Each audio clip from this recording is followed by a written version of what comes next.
BCom Sem 3 English Medium Cost Accounting 1. Calculate economic ordering quantity. Annual consumption in unit 10,000. Cost per unit ₹8. Insurance per unit ₹0.60. Interest expense per unit 0.20. Storage expense per unit 0.20. Cost per order ₹25. हमें calculate करना है economic order quantity. तो हम economic order quantity की formula देखते हैं। ये formula economic order quantity is equal to √2AO divide by C, यानी कि √2 मल्टीप्लाई ए यानी कि एनुअल कंजप्शन। तो हमको एनुअल कंजप्शन दिया है 10,000 यूनिट, लिख देते हैं 10,000 मल्टीप्लाई ओ यानी ऑर्डरिंग कॉस्ट यहाँ पे दी है हमें। Cost per order ₹25। तो हम लिख देते हैं यहाँ पे 25 और सी यानी कि कैरिंग कॉस्ट। तो कैरिंग कॉस्ट में हमको ये दिया है इंश्योरेंस, इंटरेस्ट एक्सपेंस और स्टोरेज एक्सपेंस। तो ये तीनों का हम एडिशन करेंगे यानी कि प्लस करेंगे। तो 0.60 प्लस 0.20 प्लस 0.20 यानी कि ₹1। तो हम यहाँ पे लिख देते हैं C इज इक्वल टू 1। अब हम उसका कैलकुलेशन करेंगे। √2 मल्टीप्लिकेशन 20,000 मल्टीप्लिकेशन 25 यानी कि 5 lakhs इज इक्वल टू, अब हम रूट हटा देते हैं तो हमको आंसर मिलेगा 707। आपको ये आंसर पॉइंट में मिलेगा, पर आपको पॉइंट में लिखना नहीं, राउंड फिगर ही लिखना है, इसीलिए मैंने 707 रखा है। फिर से एक बार EOQ is equal to √2AO divide by C। 2 10,000 multiply 25 1। मैं आपको यहाँ पे डिस्क्राइब कर देती हूँ कि C मतलब 0.60 plus 0.20 plus 0.20 is equal to 1, यानी कि C इज इक्वल टू 1। तो हमको इकोनॉमिक ऑर्डर क्वांटिटी मिला 707। From the following weekly information find reordering level, maximum level, minimum level and average stock level. हमको ये 4 आइटम फाइंड करनी है, उसके लिए इंफॉर्मेशन दी है। Reorder quantity 3,000 unit, normal uses 200 units, minimum uses 100 unit, maximum uses 300 units. Reorder period 2 to 3 weeks. ये north Gujarat university में ये सब पूछा हुआ है। तो हम सबसे पहले फाइंड करते हैं रीऑर्डरिंग लेवल। तो ये फॉर्मूला है रीऑर्डरिंग लेवल का। तो reordering level is equal to maximum consumption multiply maximum delivery period. तो हम यहाँ देखते हैं मैक्सिमम यूजेस हमको दिया है 300 यूनिट्स। तो हम यहाँ पे लिख देते हैं maximum consumption 300 multiply maximum delivery period. तो मैक्सिमम डिलीवरी पीरियड हमको 3 वीक्स दिया है। तो 300 मल्टीप्लाई 3 यानी कि 900 यूनिट। अब हम फाइंड करते हैं मैक्सिमम लेवल। तो ये रहा मैक्सिमम लेवल का फॉर्मूला।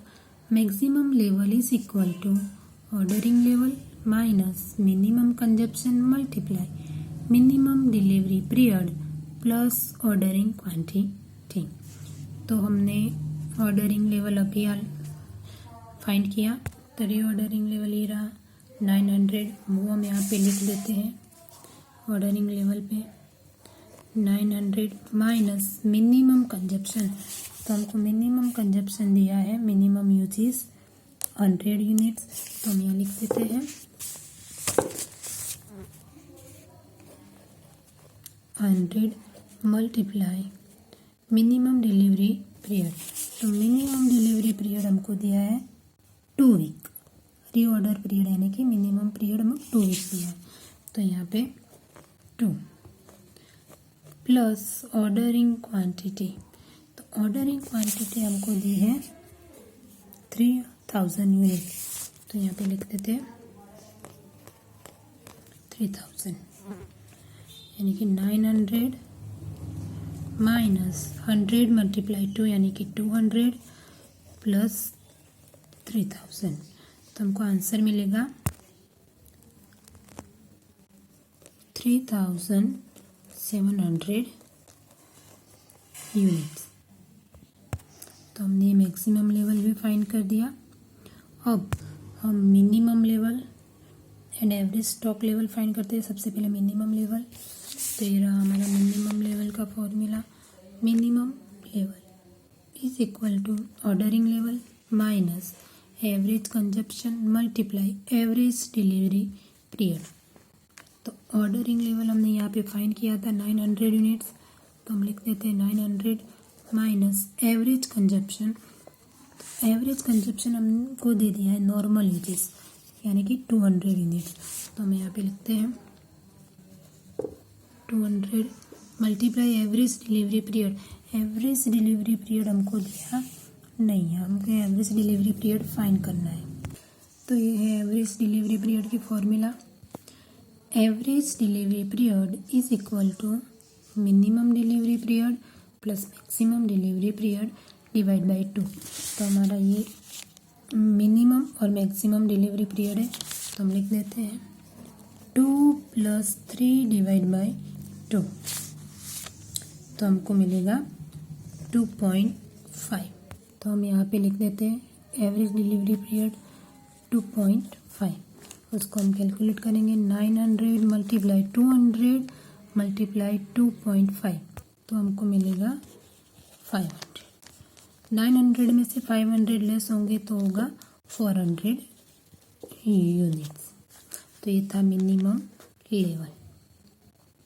अब हम एवरेज स्टॉक लेवल फाइंड करेंगे। तो ये है एवरेज स्टॉक लेवल की formula. Average stock level is equal to minimum level plus 1/2 EOQ। Minimum level हमने यहाँ पर फाइंड किया। आगे ये रहा मिनिमम लेवल 400। तो हम लिख देते हैं 400 प्लस 1/2 EOQ। तो EOQ हमको यहाँ पे दिया है 3000 यूनिट्स। तो हम लिख देते हैं यहाँ 3000। अब 400 प्लस 3000 डिवाइड बाई 2 यानी कि 1500। तो हमको एवरेज स्टॉक लेवल मिलेगा 1900 यूनिट्स। तो ये था हमारा स्टॉक लेवल। अब हम देखते हैं from the following data calculate the economic order quantity. Monthly consumption 400 units. Unit price ₹40। Carrying expense 1.40। Insurance expense 2। Storage expense 0.60। Cost of placing an order 0.60। इस फॉर्मूला पर से हमको इकोनॉमिक ऑर्डर क्वांटिटी फाइंड करनी है। तो अब देखते हैं उसकी फॉर्मूला। तो अंडर 2A एक ही जगह पे ओ ए मंथली कंजप्शन दिया है और ई का मतलब होता है एनुअल कंजप्शन, यानी कि A is equal to 400 multiply 1 month का 4000 है। तो हमारे सारे मंथ होते हैं 12। तो 4000 मल्टीप्लाई 12 यानी कि 48,000। तो यहाँ पे हम लिख देते हैं 48,000 मल्टीप्लाई ओ। ओ का मतलब होता है ऑर्डरिंग कॉस्ट। तो हम यहाँ पे देखते हैं कि cost of placing an order हमको दिया है, या प्रिंटिंग मिस्टेक है, ₹30 आएगा। तो हम यहाँ पे लिख देते हैं ₹30। और सी यानी कि कैरिंग कॉस्ट। तो कैरिंग कॉस्ट हमको दी है 3 दिए, कैरिंग एक्सपेंस दिया है, इंश्योरेंस एक्सपेंस दिया है और स्टोरेज एक्सपेंस दिया है। तो इन सारे का टोटल होगा। यहाँ पे हम लिखते हैं C is equal to first 1.42 और 0.60। तो 1.40 प्लस 2.0 प्लस 0.60, तो 1, 3 एंड 4। तो C इज इक्वल टू 4। तो होगा 7,20,000, यानी कि 848.52। पर हमें इकोनॉमिक ऑर्डर क्वांटिटी पॉइंट में रखनी नहीं, और 50 पॉइंट से ऊपर है तो हम 849 यूनिट्स कर देंगे। तो इकोनॉमिक ऑर्डर क्वांटिटी हमको मिली 849। अब second B, from the following information you find out material turnover rate and turnover period. Opening stock of material ₹15,000, closing stock ₹25,000 and purchase 1,30,000। तो हमें फाइंड करना है material turnover rate and turnover period. तो सबसे पहले हम मटेरियल टर्नओवर रेट फाइंड करते हैं। तो उसका formula inventory turnover ratio, value of material consumption divide by average stock. तो मटेरियल कंजप्शन फाइंड करना पड़ेगा। तो material consumed is equal to opening stock plus purchase minus closing stock. तो opening stock दिया है, ये रहा ओपनिंग स्टॉक ऑफ मटेरियल 15,000। तो हम यहाँ पे लिख देते हैं 15,000 प्लस परचेज। तो परचेज हमको दिया है 1,30,000।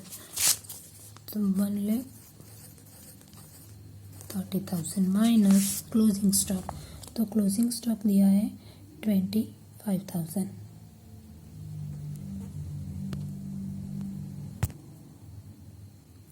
तो हम लिख लेते हैं यहाँ पे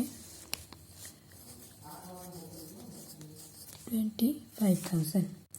तो 15,000 प्लस 1,30,000 माइनस 25,000, यानी कि हमको मिला मटेरियल कंज्यूम्ड 1,20,000। तो हम मटेरियल कंज्यूम्शन की जगह लग देते हैं 1,20,000 डिवाइड बाय एवरेज स्टॉक। तो एवरेज स्टॉक यानी कि ओपनिंग स्टॉक, तो ओपनिंग स्टॉक था 15,000 प्लस क्लोजिंग स्टॉक था 25,000 divide by 2 is equal to, तो हमको मिलेगा 20,000। तो वो एवरेज स्टॉक हम यहाँ पे लिख देते हैं 20,000 is equal to 1,20,000 divide by 20,000 is equal to 6 time. तो ये हमने टर्नओवर रेट में सोच लिया। अब हमको फाइंड करना है टर्नओवर पीरियड। तो टर्नओवर पीरियड की फॉर्मूला है turnover period is equal two days during the period divide by material turnover ratio. तो डेज ड्यूरिंग द पीरियड, तो डे ड्यूरिंग द पीरियड हो गए 365। कोई ईयर में 365 हो गए, कोई में 366 हो गए, divide by material turnover ratio. तो मटेरियल टर्नओवर रेशियो हमको मिला है 6 टाइम्स। तो हमको उसको 6 टाइम्स के बाद डिवाइड करना है। तो 365 डिवाइड बाई 6, तो हमको मिलेगा 60.83, यानी कि 61 डे। तो टर्नओवर पीरियड हमको मिल गया 61 डेज। तो हमने फाइंड कर दिया है। तो इस सम में हमने ए और दोनों कैलकुलेट किए।